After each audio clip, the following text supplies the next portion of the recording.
Welcome everybody to Bishop Guertin High School in Nashua for the final game of the season for the Bishop Guertin Cardinals girls team, and they've had a storybook season. We have a story for you as this one's underway. Bedford winning the tip. John Collins with Tom King, and a special treat here on what is actually Oscars night as we re-record this. Tom, we lost the audio to the original broadcast on February 26th, so we are back in the studio. I think the coach stole it. And you know how they do that in the movies on the DVDs with the director's cut, the insider's look? Yep. We have the head coach of Bishop Guertin's girls basketball team with us to do the audio for this game. Brad Crick, welcome to Nashua TV. Thank you for having me. So we'll get all the, there's Brad actually at the bottom of the screen right there on cue. So the Nashua TV crew, we have multiple cameras. We have Frank Wallen, Scott Silva, Tim O'Neill covering from midcourt and from the stage area where we shot this as we watch Brianna Purcell and Marie LaPlante, just one of the many matchups here. Did Marie and Brianna ever get sick of playing against each other, Brad? I don't think they've gotten sick of it, but they sure have played a lot against each other over the years. I think they started playing against each other as far back as 5th grade. Wow. So terrific matchup here. The top two teams in New Hampshire Division I girls basketball. They couldn't have scripted this any better for the final game of the season to decide first place. Whoever wins this game will be the top seed. Molly D trying to get the game's first 2 points. She doesn't miss too many of those. No, she doesn't. She's a great finisher, and had a little hiccup with an ankle injury in the middle of the season, has come back, and took her a week, 10 days to get back in the groove, but she's been fantastic over the course of the last 5 or 6 games. Brad, you were an assistant last year. When you took this job, did you realize that you were going to have so many big players that could run the floor that well? Yeah, you know, obviously being with this group last year, we had a pretty good sense for who was coming back and the kind of style that we thought we could play. And as you say, Tom, you know, we have some size, but we got some kids with size that can also handle the ball and get out and run the floor. Right. So no surprises, really. Not really. We've had a couple kids that have really stepped up and grown into pretty significant roles for us that weren't on the varsity roster last year and didn't get a lot of minutes, and they've been you know, very, very big for us as the years unfolded. The Bedford Bulldogs scored first. As you saw, they have a chance to double up here at the start of the ball game. 8-minute quarters in New Hampshire high school girls and boys basketball. Bedford up 2-0 as they do some weaving in the paint. Janoyce Lanayan is underneath. She's a tough player, Brad. You have to. She presents a matchup problem, but you have some players that can match up pretty well with We do. You know, one of the tough things about Bedford is, you know, obviously they have those 2 guards that have played a lot of big games, but they've got some size. And Brianna Purcell. Yeah, they've got some size though with Courtney O'Connell and Janoyce as well. So they're a very, very tough team to match up with. Did you see the tape of the North game against Bedford? Yes, I did. What did you think? What did Bedford not do in that game? Just seemed to me like they were a half a step behind the entire game. Yeah, I just, you know, just one of those nights they just didn't seem to quite have their, you know, the energy that they usually have. Missed a lot of shots, but, you know, again, Ricky's kids did a great job defending them as well all night long. I was going to say, because what I'm leading to is, is that a blueprint game and how to beat this team? Yeah, well, you know, I think you got to make that team try to shoot the ball. Yep. Try to not let them get into the paint. They really, you know, their game's all about dribble penetration and so forth. So, you know, certainly was a point of emphasis for us as we prepared for this game, is try to keep them out of the paint as much as possible. We saw an effort basket by Molly D and a nice left-handed hook by Abby Field, and it's a 4-2 Bishop Guertin lead. Actually, we're on early in the first quarter, but that is the first lead of the game for the Cardinals. Janoyce Lanayan holding it over her head, finds Brianna Purcell, the captain of this offense. She fakes left, goes right. The bounce pass does not find its way through to Janoyce, but the putback by Courtney O'Connell misses, and Abby Field comes out of the crowd with the ball. Megan Cram comes down court. Any particular game, it seems like you could have any one of your starters or even a bench player emerge as a star, Brad. You have a lot of talent. Yeah, we've had. Yeah, you know, it's one of the good things about this group is nobody really cares who scores all the points. We've had 8 different leading scorers throughout the course of the season. So on any given night, that's depth. That's a lot of depth. Yeah, it's great. Most teams don't have 8 players who can take the floor. Yeah, well, we're certainly fortunate in that regard, and you know, as the course of the season's unfolded, a lot of these kids have become a lot more consistent. So we know what we're going to get for the most part on any given night, which is great. Brianna Purcell with a heads-up rebound on the long miss by Janois. Lanayan and Brianna gets knocked to the ground. They're going to call a push on Guertin, on Marie. Yep. If you just tuned in, John Collins with Tom King and Brad Crick, the head coach of Bishop Guertin Cardinals, nearly undefeated this season. How many times during the course of the year have you seen that play?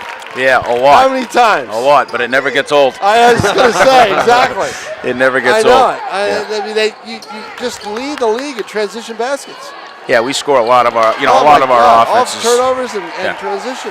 Madeline Blake, a sharp shooter from way out, hits a three-pointer for Bedford. Trying to answer back, Molly D left it short.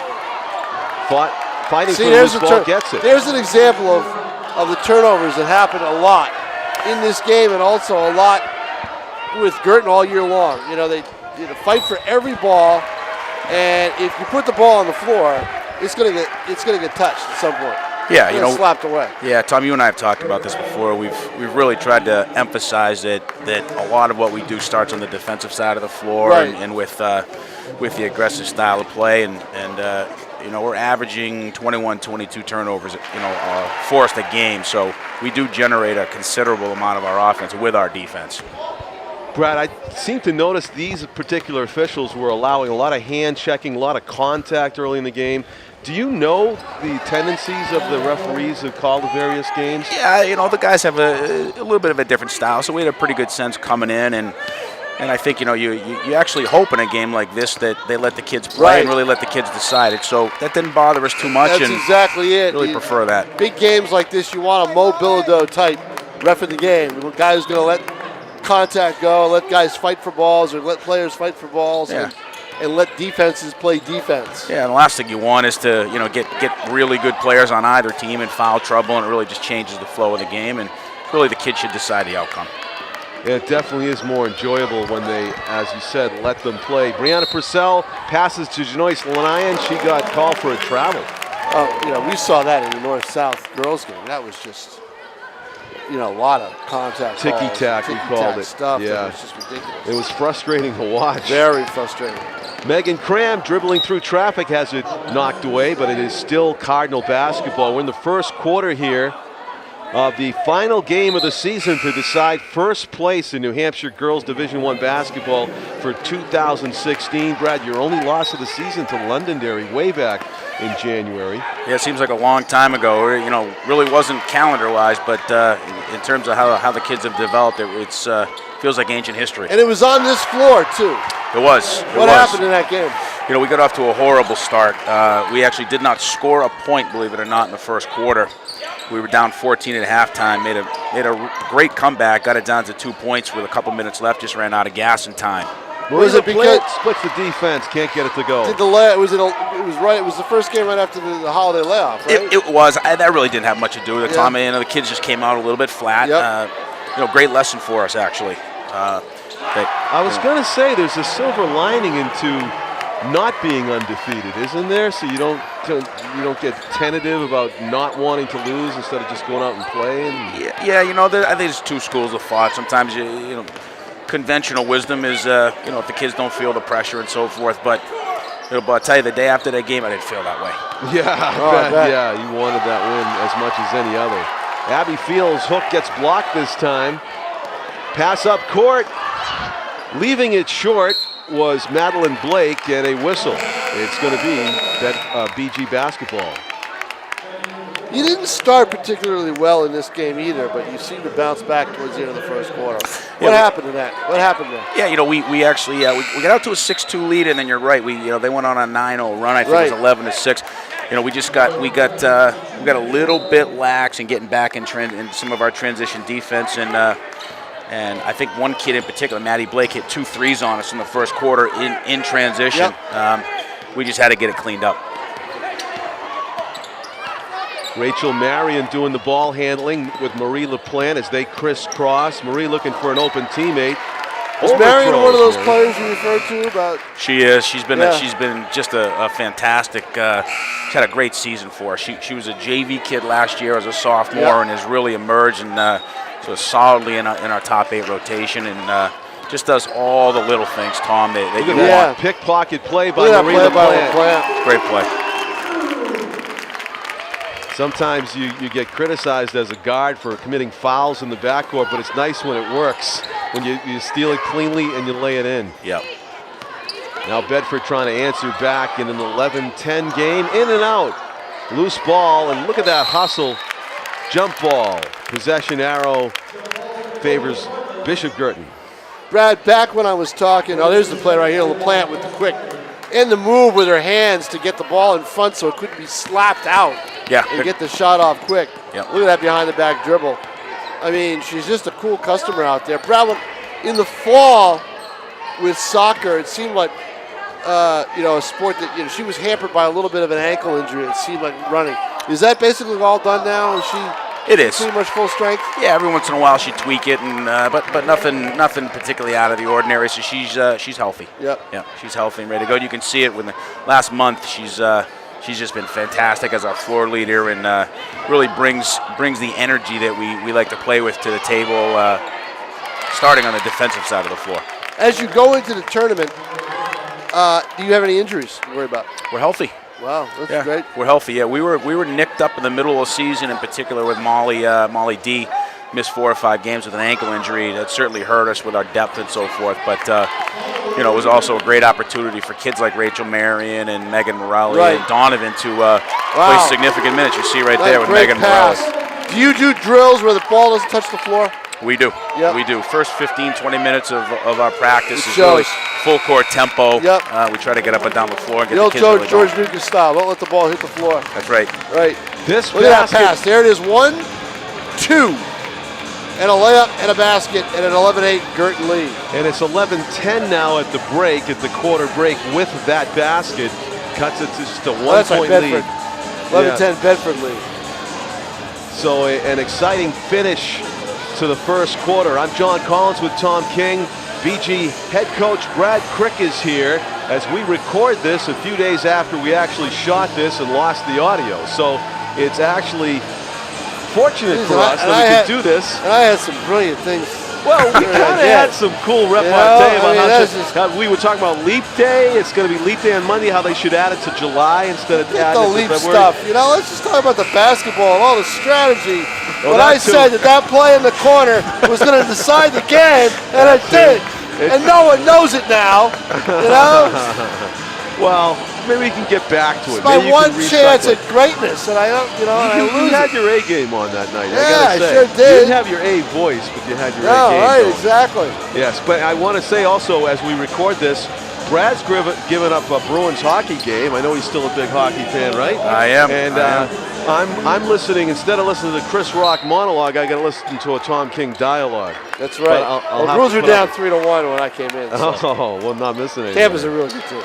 Madeline Blake has it to begin the second quarter of play here. Bedford's up by 1 point, 11-10, as they take possession to open the second quarter.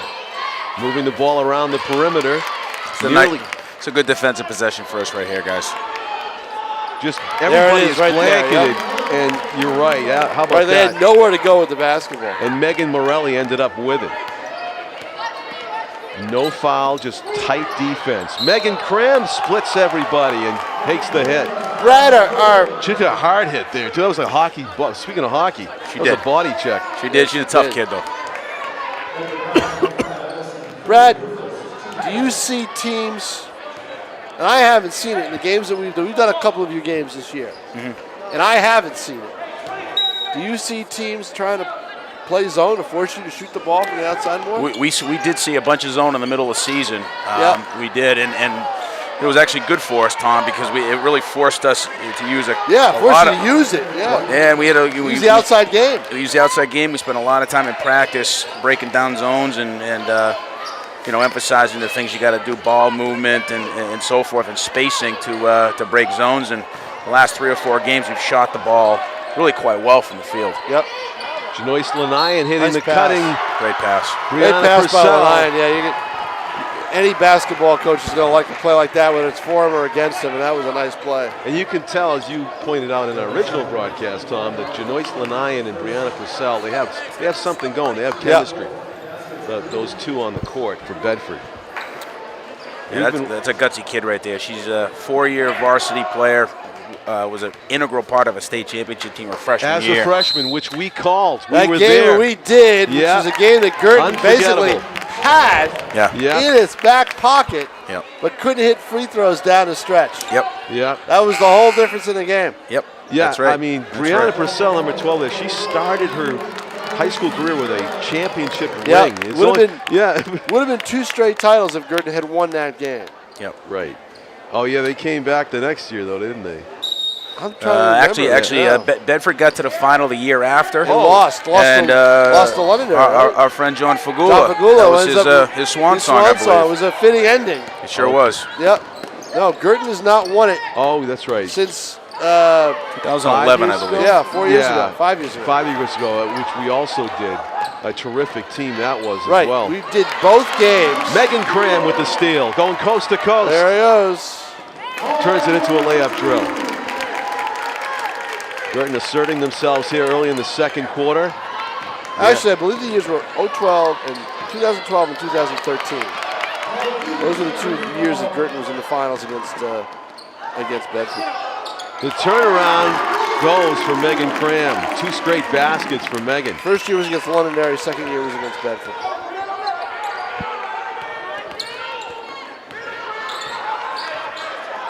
Brianna Purcell with her head up goes to the far sideline. Short on the three-pointer, Nicole Tucci. Abby Field well positioned underneath. Up ahead, Molly D. Abby Field trying to get it. Yeah, see, there's a play I'm not a big fan of. Not a big fan of the bounce pass. The bounce pass? Yeah, don't like to see the ball underneath. Don't like to see the ball hit the floor. Yeah, well, it depends on the situation, Tom. Yeah, I think, sometimes yes, sometimes no. I think against zones, the bounce pass is very, very helpful. Just depends on the situation. 20 years ago, if you asked him about a bounce pass, he said, wait a minute, the puck doesn't bounce. We have a timeout on the court here, second quarter. What are you telling them? I think what we're telling them is, we're really talking to Abby here. Yep. And she's a pretty talented kid. Sometimes I don't think she knows how strong she is on the block. So what we're telling her here is, listen, get position. You're stronger than either Janois or Courtney.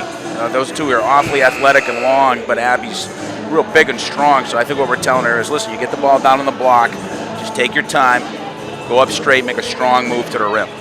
Now that's Kyle Tave, your right-hand man there? Correct. And he seems to be, for an assistant, very vocal in games. No question. I can tell you really rely on him a lot. Big time. You see Abby right here, coming out of the timeout. Abby really with the great turnaround, and that makes it a 16-13 BG advantage with 5:30 to go, 5.5 minutes to go in the first half here at Bishop Guertin High School. Molly D with the steal. Tight ropes inbounds, tries to get in Megan Cram, and a out of bounds off of Megan's fingertips, apparently.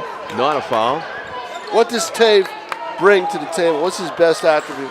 Well, he's just such a student of the game. He's been around. He's been a head coach in the high school level. He's been a head coach at the middle school level for, more than a decade.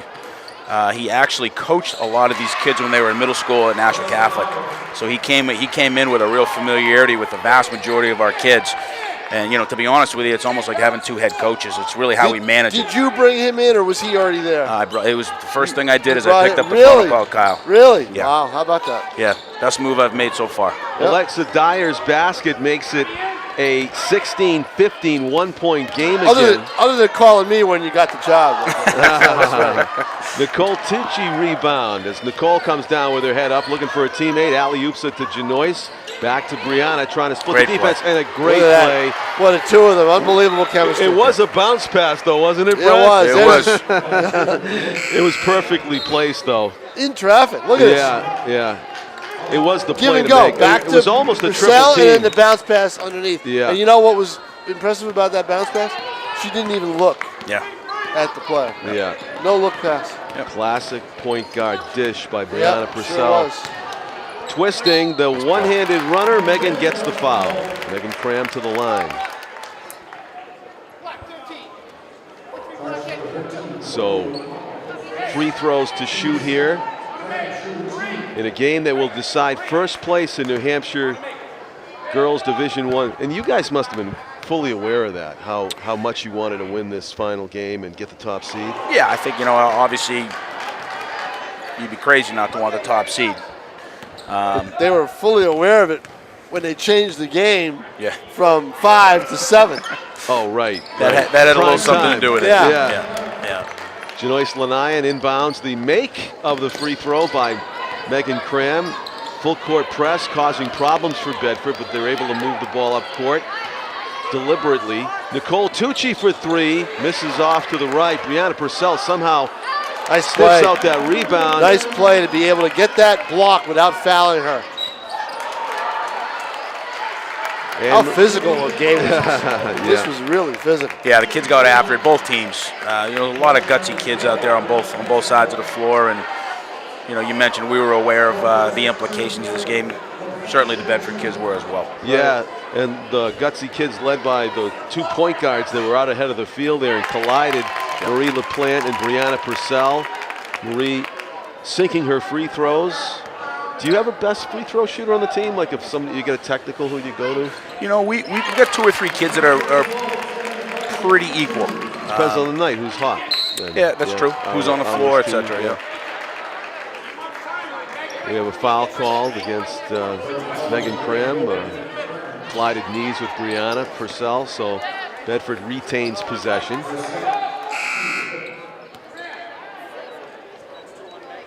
The depth, it's just incredible. Players in and out. Sue Thomas, I don't know her, but she strikes me as a very good coach. She does a great job up there. Yep, she does a great job. They're very similar to us in a lot of. They're 8 or 9 deep as well, with some real quality. And the two schools are developing a little bit of a rivalry because they played each other in football in the playoffs. Yep. Ever since Bedford has now ascended into the Division I level. They played each other in football in the playoffs. They played each other in soccer in the playoffs, in girls soccer. Yep, And lacrosse is a pretty good battle. Lacrosse is a rivalry. They were one of the top teams in lacrosse. Yep. Question of who would play, BG in the final. Would it be Pinkerton or Bedford last spring? Yep. But BG now probably wishes it was Bedford. Yeah. But, Marie LaPlante with the open jumper, can't get it to fall. Abby Field hard working for the rebound, but misses. very similar schools athletically. Nicole Tucci inside, Janoyce Lanayan all the way outside, and Madeline Blake finds a seam through the defense, but too difficult of a lay-in, can't make it. Tucci with the floater. And we see there how tough they are offensive rebounding. They've got great athletes and they've got length. They're tough to keep off the boards. Here's the box out attempt, just a little too far away from the body, but going over the back and grabbing that foul and getting that foul. Carolyn Hoffer. Madeline Blake inbounds it to Brianna Purcell. Very lucky she didn't slide that foot to get a travel call. That's Tucci with the ball. Being marked by Megan Trying to post Donovan. up Lanayan, but they can't. Madeline Blake will shoot it from out there, but she's not left alone. Brianna Purcell hands it off to Nicole Tucci. BG's defense again smothering on this, but somehow Janoyce Lanayan with the turnaround jumper. But you know what, Brad? You probably would agree. Let her, if she's going to get the ball there, if she wants to shoot it, more power to her. Yep. But you'll take her getting the ball there anytime, as opposed to getting it down low. Yeah, I mean, Abby did a great job defending her. If she's going to hit a 16, 17-foot jump shot, we'll live with that. So Bedford with a basket, a defensive stop, and another basket on a little bit of a run here. Yeah, definitely a little bit of a roll. It was a game of runs, guys. I'm sure you guys sensed it. We got out a little bit early. They made a run. We got it back, got a lead. They're making a little bit of a run now. It's, just two good basketball teams going after each other. Very exciting game to watch from start to finish. Madeline Blake, the junior forward, to shoot some free throws right here. All right, Brad. Now I got a coach in here, and I can really put you on the hot seat. Abby Field. You just saw a kid take, hey, don't worry, just saw a kid take, and I'm asking you because you grew up around here. Yeah. You went to games around here as a student fan. Yep. All right? I know what you're going to ask. All right. See, look at his fans. Arms crossed, hands in their pockets. Kids taking a free throw, visiting team right in front of them. Why aren't they yelling, screaming? It's a different time. Different I time. mean, I went to school in upstate New York. I went to a brother's school Yep. in upstate New York. We went nuts when somebody was at the line. Yeah, no, You couldn't hear yourself think. I hear you. I hear you. You'll see as the game progresses here and it gets a little down into crunch time, it gets a little bit more vocal. But I take your point. I feel the same way. Dramatic shot block by Janois Branayan. You remember the Guertin student body back in those days? Oh, I remember. Back in the 80s when you were a player? Yeah, when you were a hockey player? I mean, at skate 3, the place was packed. My God, and they had the thing about, God forbid, the goalie was below the Guertin fans. Yeah. There's that Here's shot block again by Janois Right, look at the Branayan. hand, the reach. And it's still a 21-21 game at this point here. Mid to late in the second quarter as Marie LaPlante will inbound it underneath the basket that BG is shooting on. Rachel Marion runs out of room, looking for a teammate to dish to, finds Molly D top of the key. Molly puts the brakes on, thought about the shot, splits the defense in the corner. Megan Donovan off the legs of Carolyn Hoffer, Great but play. look at that pickpocket play. Rachel Marion's gonna go in for the easy lay-in. Well, you said it never gets old, but you see it over and over and over. Yeah. Madeline Blake hands it off. In the game for Bedford is Rachel Widrig, number 11. Madeline Blake. And you notice again the man-to-man tight defense that Bishop Guertin plays. It is one of the keys to their success. Making it difficult for Bedford to find an easy shot out of bounds off of a BG defender's hands.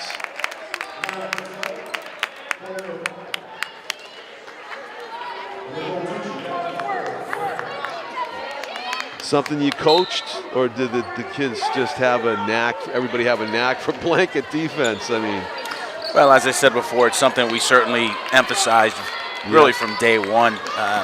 We felt like we had enough depth and enough athleticism and length that playing just solid fundamental man-to-man defense is the right way to go. One of those two handsome devils on the stage in front of the ETV banner. I didn't even know we had that ETV banner in front of us. No, huh? No, I had no Unaware. idea. No idea.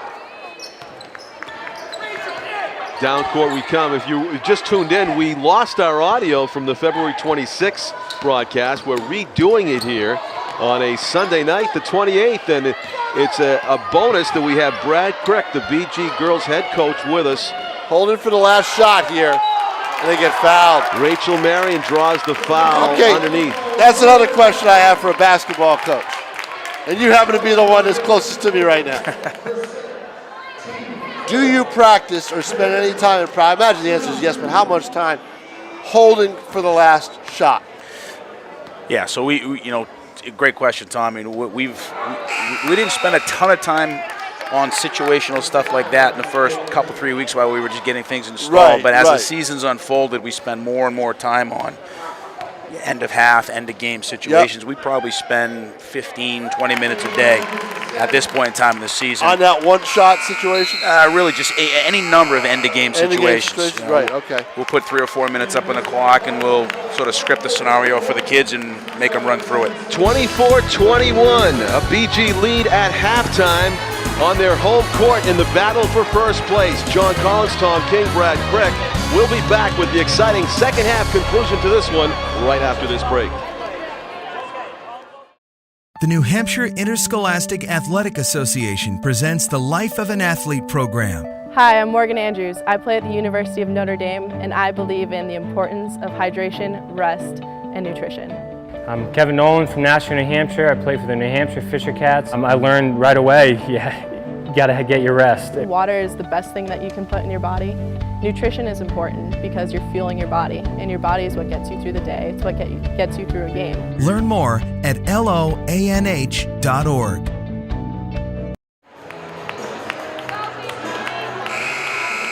Welcome back, everybody, to Bishop Guertin High School in Nashua, New Hampshire. Nashua ETV's broadcast of the final game of the New Hampshire Division I girls basketball season. BG hosting Bedford in the battle for first place. I'm John Collins along with Tom King, and a special treat, the BG head coach, Brad Crick, as we re-record our audio for this one and the exciting second half conclusion to this game. BG's on top 24-21 as we begin the third quarter. Abby Field holding the ball over her head as BG tries to add to their three-point lead to begin this second half. Carolyn Hoffer, everybody on the team touching the basketball here in the first possession.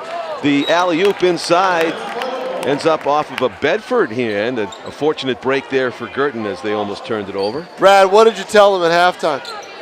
Well, I think, really we said at halftime, this is exactly the kind of game we thought we were going to see. Back and forth, both teams making runs here and there, and really physical, aggressive, basketball, and made a couple of very small adjustments at halftime, but nothing significant, and just kids came out and got right back at it. Tie game with that three-pointer by Madeline Blake, who caught it, shot it in rhythm, and perfectly from three-point territory. Marie LaPlante now bringing it up in a tie game, 24-24. See, John, we won't know what those adjustments are in case he sees them again. Of course. You know? Right? So what we just got was coach speak at its best, where he really sounded like he was telling us something, but really wasn't. This game is also seen on BC TV, so I don't blame him. Bedford Community Television. Know what you're in for when you volunteered to do this. What did you, Brad? I did. Shot by, we should have told him that up front. Marie LaPlante in the corner, misses. And it's Brianna Purcell bringing the ball down court, with Marie LaPlante as her shadow. Nicole Tucci got open, but missed off to the right. An Abby Field rebound. Has it stolen by Nicole Tucci. Rattles in and out. That's the one thing. Bedford did get a few turnovers. Force a few turnovers from Guertin, but I don't think they took advantage of them as well in this game as BG did with theirs. Yeah, if we kept that stat, I'm sure BG had the advantage. Did you keep a stat on the points off turnovers and transition? We do. And do you remember what it was for this game? We scored 25 points off turnovers? of either turnovers or in transition. Yeah. Wow, that's big chunk. That's chunk. huge. Nice play here by Abby. Oh, I know, huh? Beautiful lefty hook there by Abby Field. The hook shot, lost start. Are you going to say? Yeah, that's. I kind of agree with you. That's on my list with the coffin corner. With punting. Right. You know? Yep. No one does the coffin corner anymore because they're afraid they'll kick it out of bounds at the 30-yard line, and no one does the hook shot anymore. I'll tell you what, I don't know if you guys agree, but Kareem Abdul-Jabbar did the hook shot, or the sky hook. Sky hook, so well, right. And made it look so easy that I think we forgot how difficult that really was. Well, he did a very sweeping hook shot. There's also the baby hook. Oh, true, yeah. Which is what we saw flick, there. That was the baby flick, hook, yeah. right. Compared to the sky hook, but that sky hook really was unstoppable. Oh, I know. If he could, shoot it accurately. Splitting the defense, Molly D gets the ball up on the rim, but not again, in she the makes cylinder. the right play there. You have to live with missed layups. I mean, that's the first thing we said either a dead ball or a timeout, and Molly came over and said, "Look, just keep taking the ball to the rim like that." Right. That's her game, and because she makes a lot more of those than she misses. Yeah, the percentages are with you all the time. Yep. 26-24. Bishop Guertin is on top by 2. Marie LaPlante changes direction. Molly D looking for an opening. Floats to her right, goes left. Finds the open Carolyn Hoffer for a nice set shot from about 10 feet. And it's a 4-point BG lead, 28-24. Bedford bringing the ball down court deliberately. Dribbling out of a double team, Brianna Purcell splits defenders, throws it up, off to the left, and down court the fast break by Guertin. Stop, pop, Megan Cram just off to the right. Brianna Purcell was in the right spot at the right time, and she'll take it down court quickly. Madeline Blake, whistle, a push away from the ball, and I believe Abby Field's going to get called for that one. Try to establish position underneath. Nobody fouled out of this game, did they? No.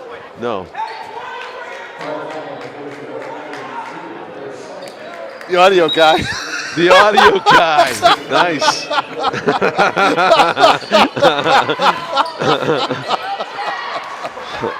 We lost our audio on February 26th. Drew 5 fouls quickly. Yes. And that is a nice shot from downtown. Molly D for 3. This is when we went on that riff about nice to have your last name rhyme D with 3. When you can shoot like that. And there it is. There's that. That was really the first time in the game where you really started, I think, attempted one.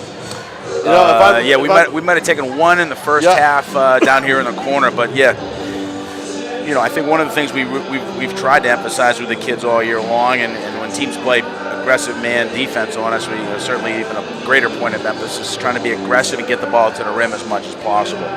That doesn't mean we don't want to shoot threes, but try to be thoughtful about when and how and so forth. Well, it's funny you mentioned that because back when I did, you know, I did a few of their games in '86, the John Fagula teams, and John Fagula would stand and smile at me and say, "We don't shoot threes." They didn't have to. Yeah. No, you know, I think today everybody has to. I don't like the three-pointer myself. I think it takes away from the game a little bit. I think it, you know, the Steph Curry shot that we saw last night. Yep. You see too many people trying those things. You know, but if you have it as a weapon, it can be so effective. Yeah, and we've got some kids that can shoot them. And you know, the game prior to this against Pinkerton, we were 7 for 9 from 3. Really? Yeah. I never would have thought that with your team. Yeah, so they did a nice job. And, you know, again, we have some kids that can shoot the ball, but our bias is, again, try to go north and south and get to the rim. Right. I do recall calling a game this season with this BG team where the girls did get hot from outside the arc. Not sure which game it was. Was it a North game? It could have been, yeah. Maybe you weren't there? Well, I missed the last quarter because I had to go shoot another game. Because there's a few shooters that BG has that can play that game. 31-26.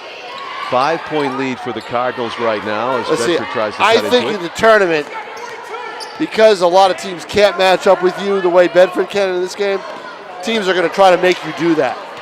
That's quite possible. Do you agree? I mean, do you think that wouldn't surprise me? Again, a lot of it is who are playing and whether they're teams that are really man-to-man type teams or zone teams. But here's what they do best, all the way. Take the length of the floor. You're going to get the foul or you're going to get the layup, one or the other. That's it. Hard foul there. Puts Megan Cram on the line. Megan having an excellent game for the Cardinals. Deep breath, a deep knee bend, and swish. 32-26. A 6-point lead, as you can see, with 3 minutes remaining in the third quarter here on BG's home court. As Megan hits them both. 33-26. Up by 7 are the Cardinals. John Collins with Tom King, Brad Crick. Our camera crew is Scott Silva, Frank Wallen, and Tim O'Neill. Underneath it goes Courtney O'Connell to Janoyce Lanayan for the easy put-in. Again, Lanayan moves so well without the basketball, doesn't she, Brad? Yeah, she does a great job. And again, it's very difficult when they've got 2 kids that are 6 feet tall out on the floor at one time. Right. Up top, Marie LaPlante holding it above her head. Molly D inside. What a matchup right here. Carolyn Hoffer with the reverse off the glass and in. At the time, I said that was the shot of the game because watch the defense. You don't think she has a chance at all to do anything here until she goes right by her and does the reverse layup. Yeah, great play by her. Yep. That's college basketball degree of difficulty. That is. That reverse That lay-in. is because Lanayan looked as though she had her closed up. The one thing that I think Dee did in that play, she got the first step. That was it. She's got the step past Lanayan, which I didn't expect to happen in that situation. Yeah, that's Caroline Hoffer, right? She's sneaky quick. Nicole Tucci, cross court, risky pass, picked off by Rachel Marion, and here's Megan Donovan. Has one player to beat, draws the foul from Brianna Purcell, and will go to the line. Yeah, the look on Lanayan's face there is that she created the contact, but no. Players moving. We talked about this, John. As the players moving, they are going to call that foul. Purcell had been stationary. The shoulder leaning in would have gone. It would have probably gone the other way. Megan Donovan to shoot free throws. Left that one short. That one didn't really come out of her hand quite right. So she's talking to her coach right now, right? Between free throws. This struck me as like, doesn't that throw your concentration off for your next free throw? I guess you can do two things at once if you're a girl. We do a segment of that in the Tom King free throw shooting school. No, to look over, you can't look over the coach, or you can. We allow it for just a little bit. Just a little bit. Yeah. All right? By the way, Brad, he claims to have a school. I've never seen this guy shoot one free throw in his life. I believe him. Hey, most improved basketball player in the 7th grade at the Albany Jewish Community Center, and I'm not even Jewish. And you have, and I you still have won the award. certification proof of this? A photo in the Albany Times-Union. Basket is good, and a foul for Bedford's, is this number 22, Alexis Meservy. Alexis just into the game made this play. And what she did was she heaved it up, hoping she would get the foul, and then sees it go in. Meservy, a nervy reservy as she hits her. Well, she's got to put play. if she wants to get, she knows the foul's coming. So if she wants to go to the line, she's got to throw it up. And then she throws it up and it happens to go in. It was just a lucky play by her in a way. But a good play by her to stay with the play. And make it a 5-point game as BG has. See, LaPlante almost slid that pivot foot again. Yeah. Almost traveled, but not quite. It was plays like that one by Meservy that kept this game close all the way through. Guertin working with 5-point lead here. Rachel Marion up top. Carolyn Hoffer swings it around to Megan Donovan. Courtney O'Connell forces her to turn the ball over. Out of bounds off of the Cardinals. Third quarter action here in the battle for first place. This game played on another great steal. Heads up play by Marie LaPlante, and she draws the foul. A little bit of frustration there on the part of Bedford as they turned the ball over and committed the foul, trying to get it back from Marie LaPlante. Rachel Widrig, number 11, got whistled.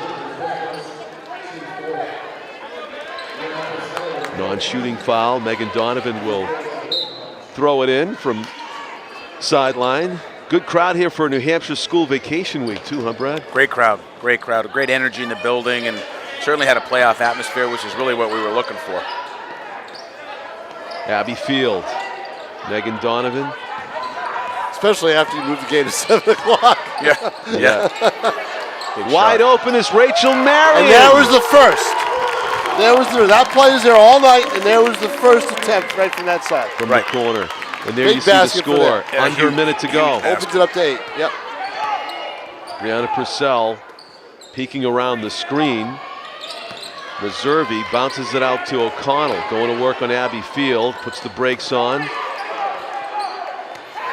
Under half a minute to go. Brianna Purcell driving. Puts it up and in. Good non-call, I think, there.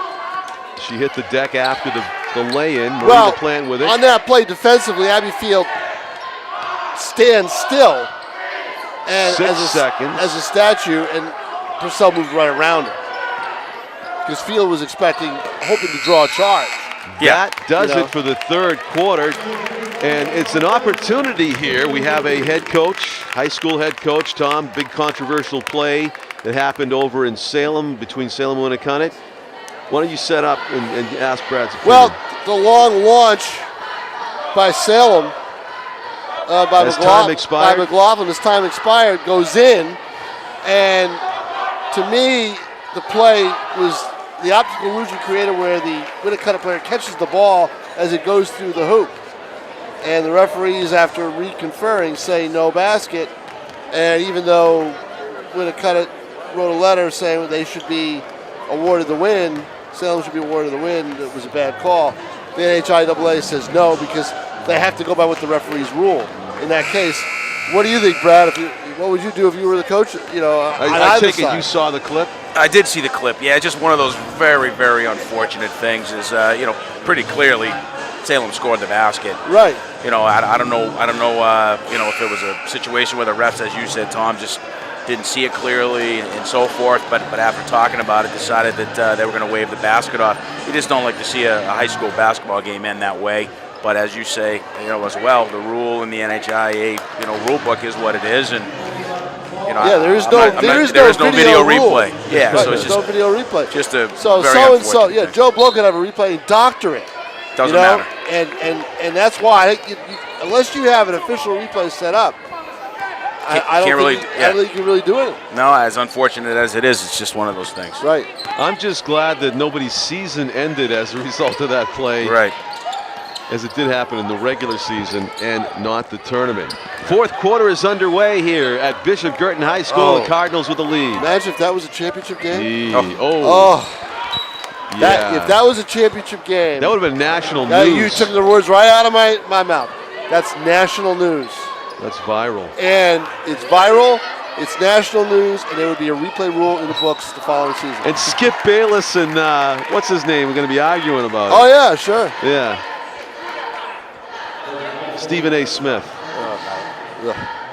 Oh, sorry to bring that up. You should be on that sports talk show, all the talking heads there going around the forum. Well, I used to be on a sports talk show. Oh, you was did? Going around You were up in Derry. Yeah, that was a Derry very popular TV, show. Yeah, back 20 years ago. You and Al Caprillion were household names back then. Oh, he was the way he is. Yeah. He's that way in person. Well, he's very subdued in person. Yes, he is. But he's very in tune to the weather. You walk by him as you're walking into the building. He's going out. He goes, "Partly cloudy tomorrow." I didn't even ask him what the weather was going to be. Wow, we have digressed here a little bit, Brad. As BG puts a clinic on finding the open player, and Megan Cram with the easy lay-in. Brad, what did you tell them going into this quarter? Yeah, well, you're up 6. Up 6. So again, it's all about trying to understand situations. Move right to the hole. Time and score, and as you're going to see in that possession right there, in the next, I think, handful of possessions, really just tried to play north and south and make them guard us. Okay. Changing directions, Brianna Purcell backs it out. Nicole Tucci finds Courtney O'Connell. Good ball movement by Bedford, but can't get an open shot. That's an open shot for Tucci, and she steps back and makes it. Yeah, and it's not the first time we're going to see that. But she's probably their best. In my mind, she's probably their best shooter. Oh, I think she is. Yeah. Yeah, I think she is. And I don't think she touched the ball that much. She didn't take a ton of shots in this game. She did not. No. Yeah, that's okay. Yes, I know, exactly. And that's the tribute to the BG defense, I would think. 41-36, 43-36. Back to a 7-point advantage for the Cardinals. Oh, you're cheating. You see the score on the board. Come on. Well, that's how else do you see read the score? That's how I've been doing it all game, all career.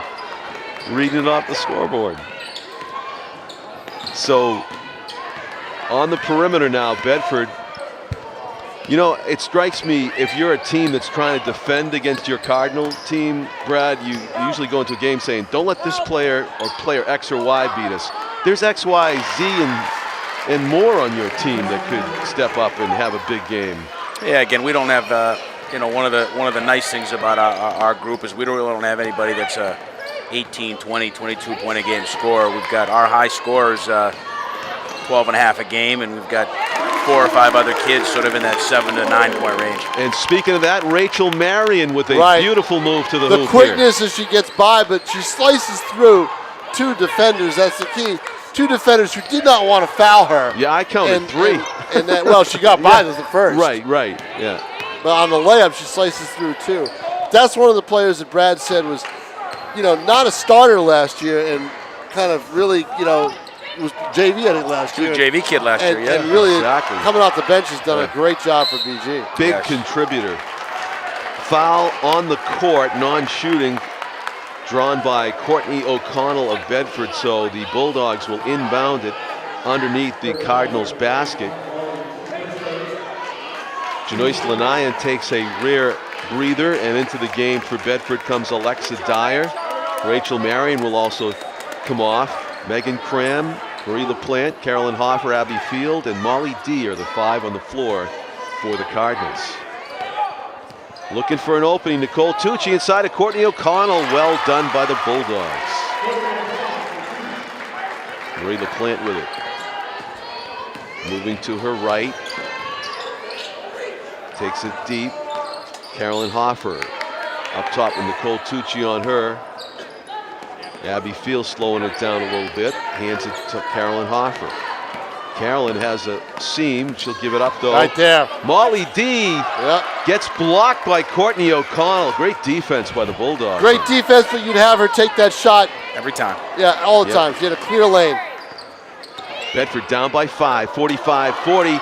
A nice block by Abby Field. That was the one thing that struck me about this game, Brad. Every time it seemed like, you would have a tough play on the offensive end that didn't go your way or whatever, that could change the game, you would come right back and get that turnover. I want to give you some credit here, Tom. You said that at this point Brad called a full timeout because he thought, because of the hockey reference about being gassed, the skaters. You thought your players at this point in time, I think, were tired. I think you could tell that. Yeah, we need a little bit of a break, and I thought they were getting a little bit mentally fatigued as well at this point in time. I just wanted to try to settle them down a little bit.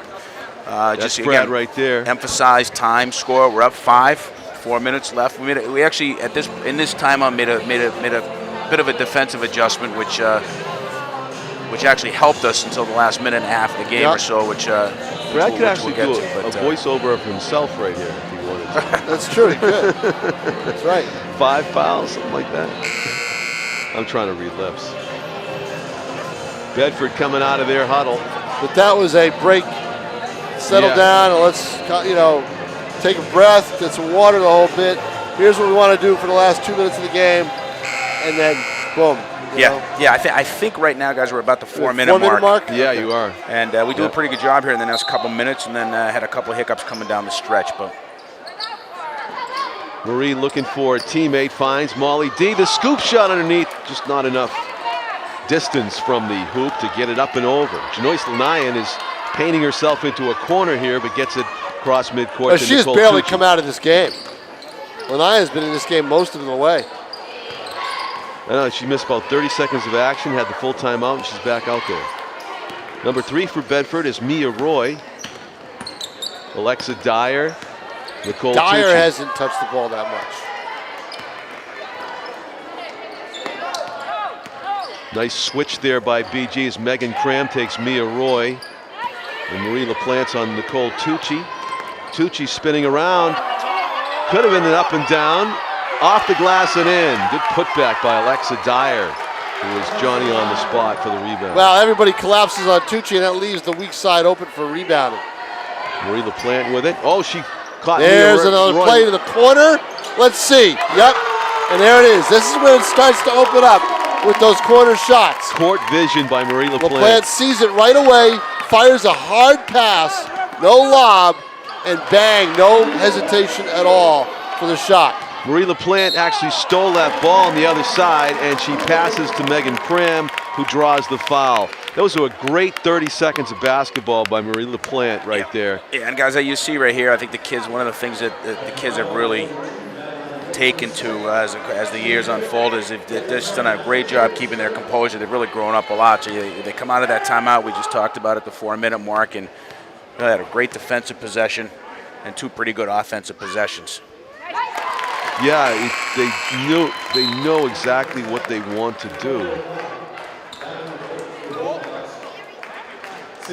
You're not losing too many either, Brad, are you? We lose 3. Yeah. We lose 3. You will lose Nick. You lose LaPlante, which is big. Yeah. Because now you've got to find another. You've got to get another point guard. Yep. So, or determine who takes that spot. And Sarah Sherburne.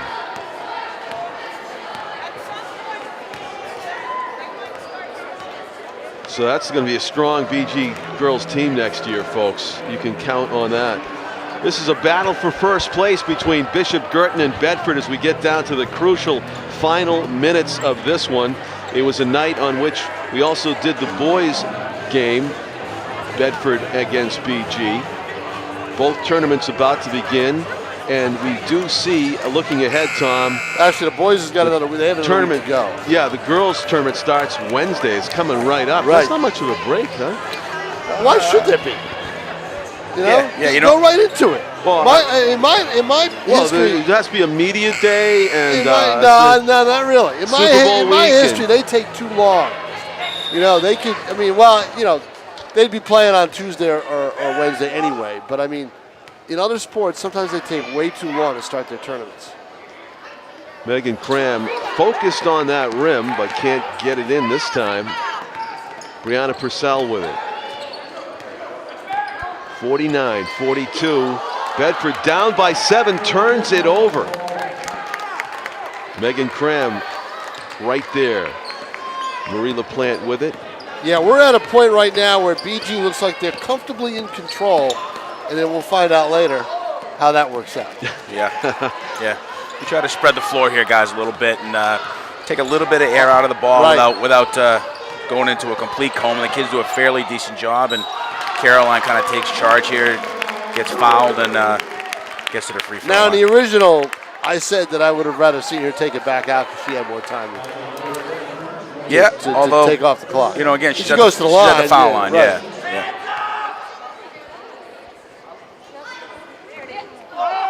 In and out. Second free throw upcoming for Caroline to try to give Bishop Guertin their 8-point lead back. I think 8 points was the biggest lead of the game. 8 points, yeah. That's right. Arm's length. She makes it, and it is an 8-point Bishop Guertin lead, as you can see, 50-42 with just under 2.5 minutes left in this one. Madeline Blake to Nicole Tucci. Look at them battling down in the post there. It is a war away from the ball there. That's Caroline Hoffer and Courtney O'Connell. Look at that steal. There's the turnovers. Caroline Hoffer. I mean, hobbling a little bit as she comes down court. Take it all the way down to the end of the game. They were critical on every play. Yep. Marie gives it up to Megan Cram. Megan looking to her right. Molly D has it. Same thing here, guys, as the last possession. Try to spread the floor a little bit, and we end up getting about 30-35 seconds off the clock here. Big chunk came off the clock on this, I do recall. And the frustration on part of Bedford, they decided to foul at some point here. But that was the bad steal. pass. That's right. And that's how Brianna Purcell got her team back into the game. Right idea to get it back to the plan. Right. Just bad execution. See right there, we missed the pass, but the pass was too low. She had to float that over. And funny bumping into you here again, Marie LaPlante and Brianna Purcell say, as Brianna goes to the line this time. Yeah, those two have had a lot of great battles over the years, and they might have one more. Who knows? Do they know each other off the floor, bro? They do. They actually have. They played soccer together as little kids, and they've actually played a bunch of AAU basketball together over the years as well. Yeah, they're very friendly. Yeah, two good kids. So I heard from Tom that Marie really is not planning on college basketball. I don't think so at this point. Yeah, her father told me that she just wants to go concentrate on academics and then let the sports happen. If it does, it does. Okay. If it doesn't, it doesn't. That's right. That's right. Molly D, Caroline Hoffer to Marie LaPlante. Now Molly D has it. Taking a lot of valuable seconds off the clock. Steal by Bedford. Madeline Blake got in the passing lane. Courtney O'Connell not able to get it to go. Madeline Blake with the rebound and a whistle. Timeout was called the timeout. Yep. So the Bulldogs will talk some strategy here. Down 8 with 1:04 to play. And the way you get back in the game, down 8, just how they did it. Get turnovers and come down. Yeah, guys, interesting. We're 2 days post the game and re-recording here, so we've actually had an opportunity to have one practice since this game, and Tom and I were talking before. We spent probably 20-25 minutes just literally going through the last 2.5 minutes of the game today and trying to do some teaching. Breaking with the it kids. down? Yeah, just literally went possession by possession, and this is what happened. And here are the Did you show good things we tape, did. Brad, or did you? We do, well, not today, but we do show them a lot of tape. Show a lot of tape. We do. We do. Interesting. Do you give them the day after game off? It depends on the week. We actually, our normal schedule during the year is to practice on Saturday morning after a Friday night game, and Sunday is the off day. We moved it around. Such a physical, grueling, intense game that we gave the kids Saturday off and came back in and got a light workout in today. Yeah. 50-42 with just over 1 minute left in the game. Bishop Guertin is on top, but Bedford has the ball, as you can see. The time remaining in the score. Nicole Tucci with the shot and hits it. Dang, Tucci, telling you, good shooter. Key player, clutch shot, makes it a 6-point game. Bedford puts on the full court press. This is what you do. As Brianna fouled Marie LaPlante to the line. I believe they're in the penalty. Yeah, we're in the 1-1 here. 1-1, yeah. Yeah. And really, we're coming out of the timeout here, and just emphasizing the kids take good care of the ball. Judge Joe LaPlante, you can't see him, but he's in the corner to our right, and he is walking around. He is way more nervous than the it was a show, an absolute show. Taking deep breaths, and Marie is calmly at the line, just like she's in her driveway shooting free throws. It was a nice job there. That is, again, a senior point guard stepping up to the line and nailing 2 big free throws for us.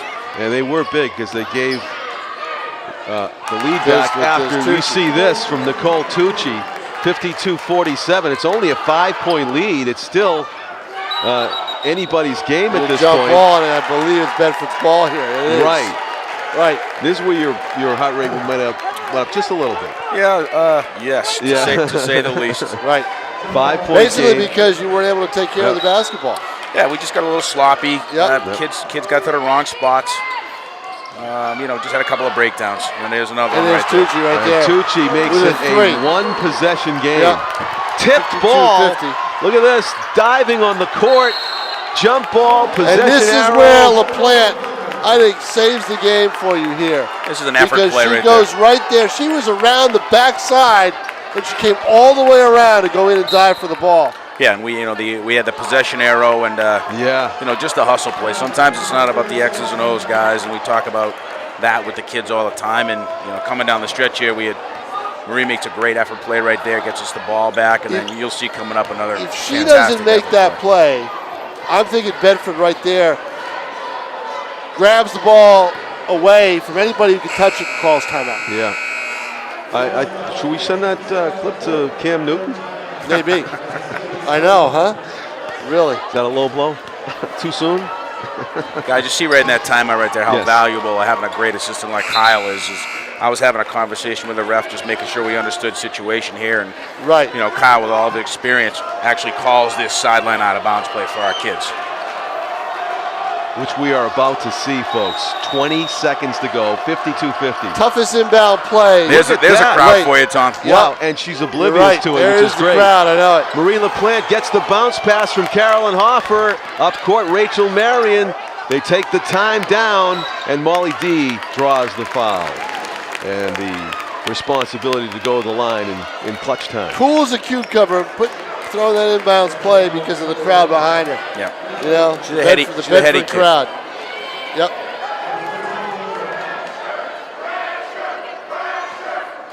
That's the Bedford crowd. Here's the pressure chant. And it paid off that time, perhaps. But here's the turnover. But look at this. That wins the game right there. Megan Cram. The turnover. Another great effort. As I said, it would go all the way down to the end of the game. Yeah. And turnovers would be a factor. That's a huge steal. See, after every tough play offensively didn't go your way, you always seem to get the ball back to get another chance. Good, nice, quick look at. There's Joe. And Marie's dad, Judge Joe LaPlante, and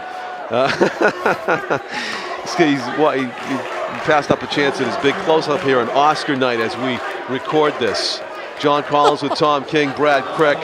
Just a few seconds remaining in the game.